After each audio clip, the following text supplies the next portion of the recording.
99 வகை பூக்களின் பெயர்கள்: காந்தல் மலர், ஆம்பல் மலர், அனிச்சம்பூ, குவளை மலர், குறிஞ்சிப்பூ, வெற்றிப்பூ, செங்கோடி வெறி மலர், தேமாப்பூ, மணிச்சிகை, உந்துல், கூவிரம்பூ,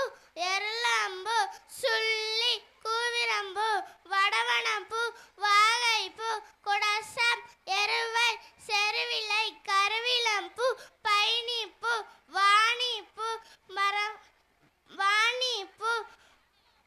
பசும்பிடி, வகுளம், காயாமலர், ஆவிரைப்பூ, வேரல், சூரல் மலர், சிறுபுளைப்பூ, குறுநறுகண்ணி மலர், குறிங்கிலை, மருதம்பூ, கோங்கம்பூ, போங்கம்பூ, திலகம்பூ, பாதிரி மலர், செருந்தி மலர், அதிரல்பூ, சண்பக மலர், கரந்தை மலர், குளவி, மாம்பூ, தில்லைப்பூ, பாலைப்பூ, முல்லைப்பூ, கஞ்சங்குள்ளை, பிடவம்பூ, செங்கருகாலி மலர், தாழைப்பூ, தளவம், தாமரை மலர், ஞாழல் மலர், மௌவல் மலர், கோக்குடிப்பூ, சேடல், செம்மல், கருந்தாமரை கொடிப்பூ.